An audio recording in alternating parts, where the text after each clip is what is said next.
welcome back. In today's lesson, we're going to go ahead and continue our discussion of the dynamic nature of government by looking at the evolution of voting rights in the United States. So you might not know this, but when the United States started out, pretty much the only people that could vote were old white guys, pretty much. If you think about it today, not quite the same case. So we're going to look at kind of how that evolved over time and changed with the times. So make sure you're in your interactive notebook and you're following along.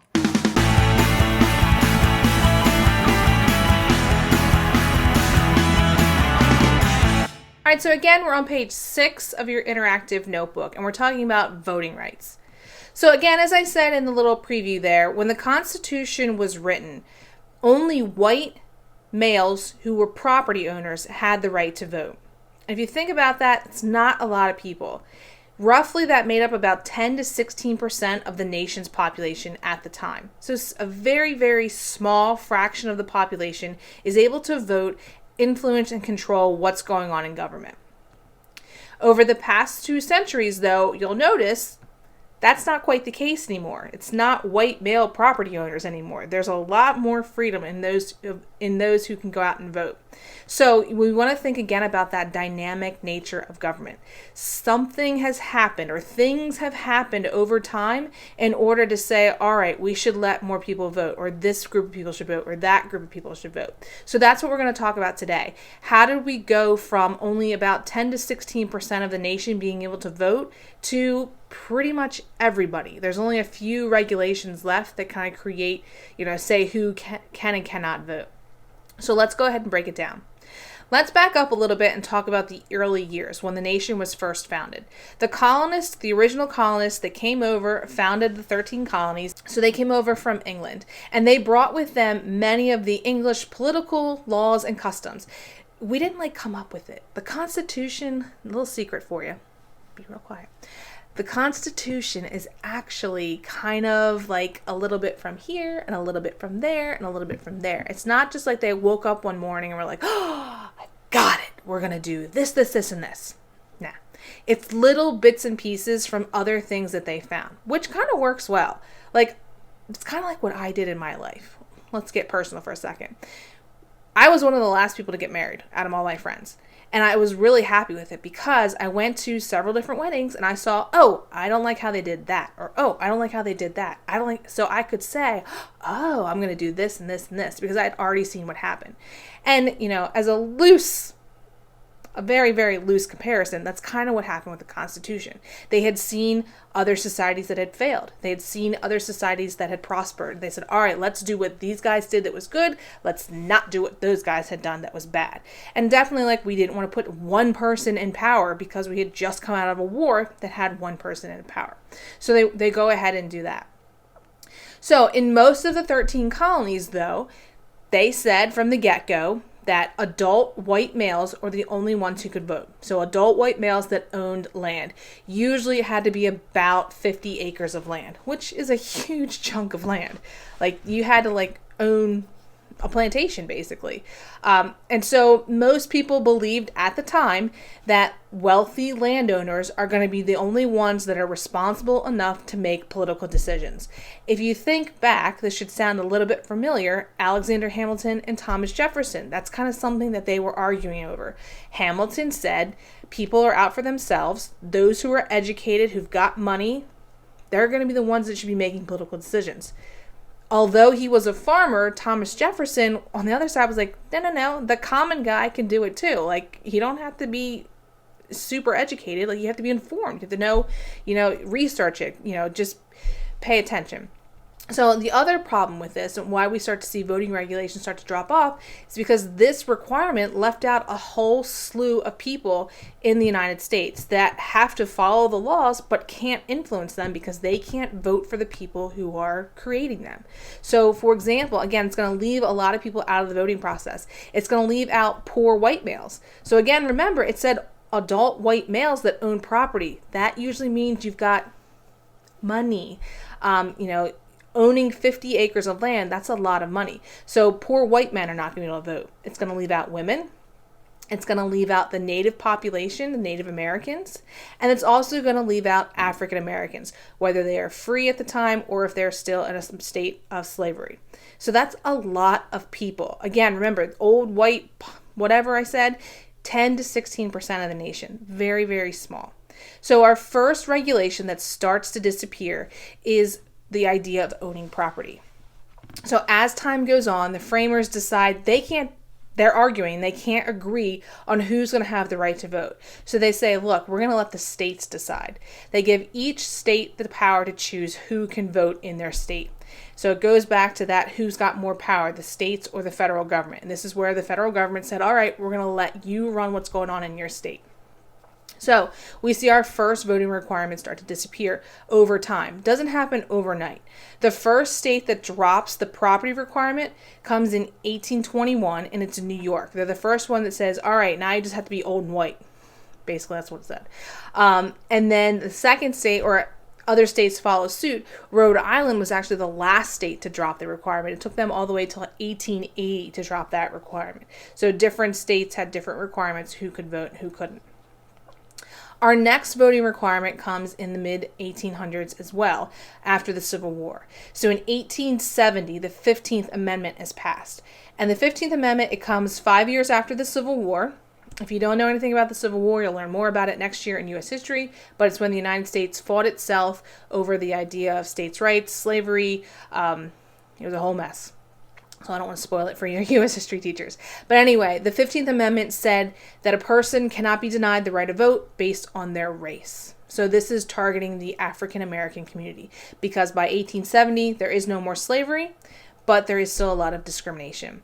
It also says, the 15th Amendment says that former slaves could not be turned away from the polls. So the 15th Amendment sets up in 1870, African American males have the right to vote. We're going to see a little bit later in this video that it wasn't always the case, and there's going to need to be some reinforcement to get the 15th Amendment to actually kind of solidify. Next comes women. Yay, ladies. All right, women had also been working to get the right to vote. All of these groups, again, they were working to get the right to vote because, again, as I said before, they had to follow the rules, they had to follow the laws, but they couldn't influence those who could make the laws. They can't vote for the people that are in office. And that's kind of like being a little kid and your parents say, you got to do it because I'm the one in charge. But you can't really tell your parents what to do. That's kind of like what it was like in society. So women are, take some time. With the states saying who could vote and who couldn't vote, Wyoming in 1869 was actually the first state that gave women the right to vote. 3 other states followed suit. Women were campaigning state to state trying to get the right to vote. It was taking too long.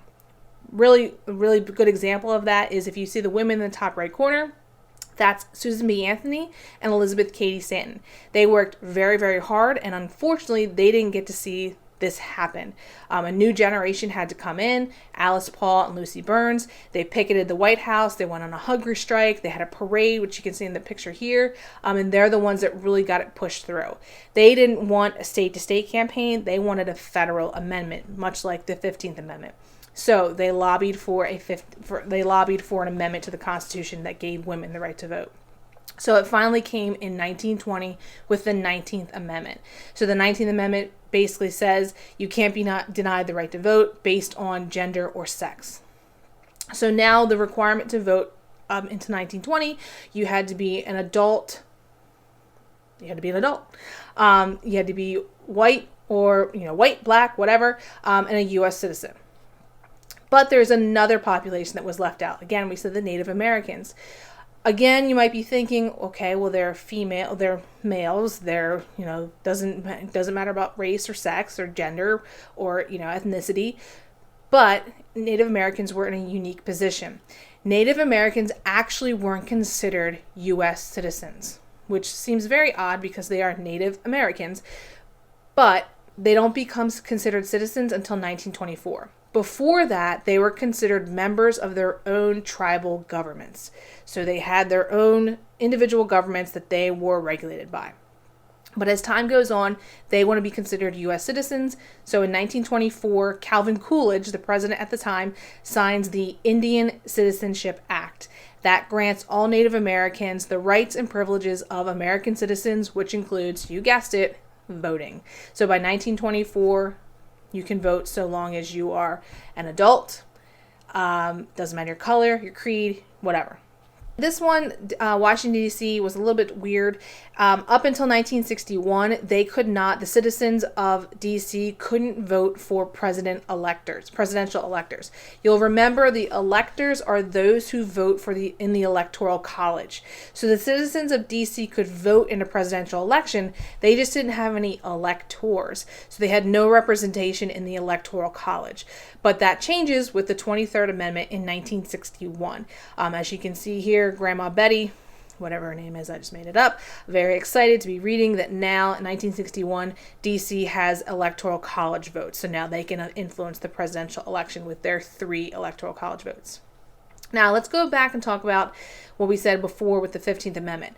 In 1870, African American males should have had the right to vote. And then by 1920, African American females also should have had the right to vote. That wasn't always the case. Even after the Civil War, even after those 2 amendments were passed, many people in the South did not want African Americans to have the same rights as white Americans. Unfortunately, it's the way some people felt. That included having the right to vote and or holding public office. So some states, usually in the Deep South, passed laws that made voting almost impossible. And I want you to remember, this goes directly against the 15th Amendment. The 15th Amendment is a federal law, federal amendment. So what these states were doing wasn't really legal. It was kind of loopholes. So some of the ways in which they could prevent African Americans from voting included limiting opportunities for registering to vote. Remember, we talked about when you go to vote, you have to register first. They would say something like, a lot of times they'd say, all right, the registration office is open from 12 to 1 on a Wednesday. Something like that. Knowing that pretty much everybody works from between the hours of 12 and 1. Oh, you didn't register to vote? Sorry, you can't vote. So they'd be sneaky like that. Sometimes there'd be arrests, unlawful arrests or beatings, things like that, intimidation. Again, threats of violence. Personal information shared with groups like the KKK. A lot of times people would go out to vote or go to register and members of the KKK would be there. And that's very intimidating. And so a lot of people would just say, look, I'm going to waive my right to vote. I value my life better. Personal decision. Other ways, they would use unfair tests at the polls, which again was probably the most sneaky and the most loophole-y, if that's a word. So let's look at a couple of those examples. So here's one, for example, as you can see in the picture, it says, before you take the written test to register you to vote, so you walk in, you have you've gotten there on time, you're ready to register to vote, you must correctly guess how many cotton balls are in the jar. What? That's ridiculous. Okay. Something else they would do. You'd have to take a literacy test. Literacy is the ability to read and write. So they would develop these literacy tests that were given in some locations that tested your reading skills. White voters usually passed. Many African Americans in these states, they were not educated. Living in a state of slavery, you were denied the right to education. They knew that. So it was basically a way of weeding out the African Americans. The tests were meant to exclude blacks from the process. And as the political cartoonist here, you can see, kind of makes the joke. If you can read the byline, the guy doesn't even understand what the word literacy means. So they're kind of showing that, these tests were meant to block the blacks, even though the whites might not have been as educated as well. It was an unfair process. The biggest word here is unfair. Here's some examples of literacy tests. You do not have to write these in your notes. They're just examples. The top one is from Alabama and the bottom one is from Louisiana. So the top one here is just 4 questions from that one. In what year did Congress gain the right to prohibit migration of persons to the states? Who's the commander-in-chief of the Army and the Navy of the United States? As you can see, it's questions about the Constitution. Again, if you are, illiterate, You're going to have no clue. Even if you can read and write, if you don't know anything about the Constitution, you might not be able to do this. So very tricky. The Louisiana one is more of like brain teasers in my opinion. Not so much, anything about the Constitution or voting or anything. It's things to trip you up. Spell backwards, forwards. You got to think about that one. A lot of times these tests were timed as well. You only had a certain amount of time to take it. Print the word vote upside down, but in the correct order. Place a cross over the 10th letter in this line, a line under the first space in the sentence, and a circle around the second line of this sentence. That's a lot to do in a timed amount, a timed period. There might even be people today that couldn't do that. So again, they were designed to make African Americans fail on the spot. Something else that they used as a voter requirement were grandfather clauses. A grandfather clause basically states that you only had the right to vote if your grandfather also had the right to vote. If you think about it, at this time period, most likely people are about a generation removed from slavery, so a lot of people's grandparents most likely did not vote. So for that reason, sorry, you can't vote either. The third voting requirement was a poll tax. This was basically you walked up to the poll, you passed the literacy test, you passed the grandfather clause, you have to pay to vote. It is 100% free to vote today. You do not have to pay anything. But back then, they had these poll taxes, and it's another loophole. Most Southern African Americans were very poor sharecroppers. They were indebted to their wealthy landowners, and they didn't have a nickel to their name, and they knew this. And you think if you look at this, you can see on here, it was $1.50 to vote. And you think to yourself, $1.50, that's not bad.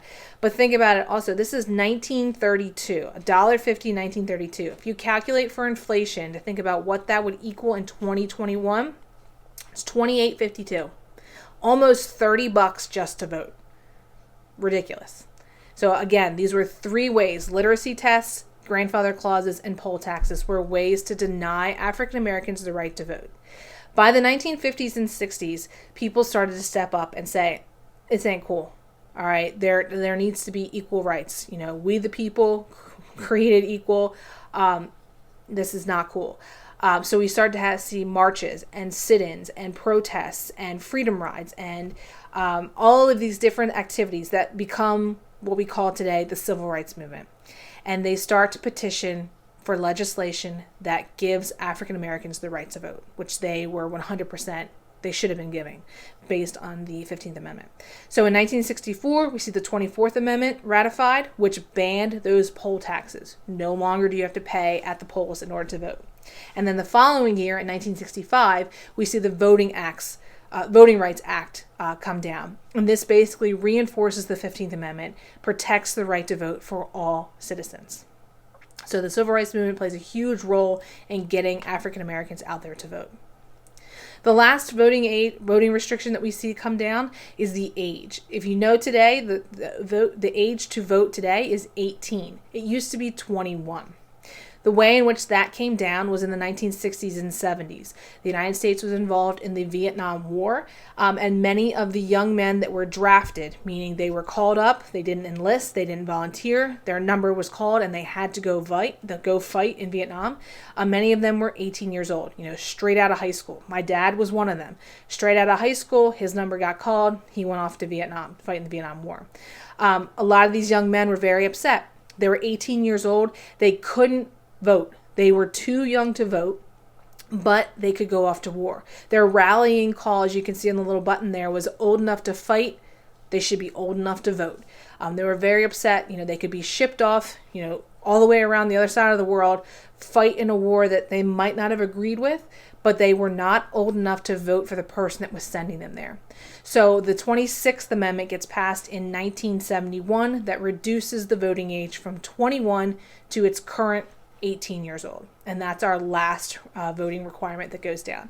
So today you have to register to vote as long as you're an American citizen. You're 18 years old. Doesn't matter if you're black, white, blue, purple, green, Latino, African American, Chinese American, whatever. As long as you're registered, you're able to vote. So again, we've been talking about our voting rights. Again, think about the dynamic nature of government. This is a great example of it. You think about things that changed over time, and the government had to, as I like to say, had to roll with the punches. They had to constantly evolve. They had to constantly change to keep people happy, to keep citizens moving along, to keep government going. So again, make sure you have this in your interactive notebook. Thank you for watching, and stay tuned for our next lesson.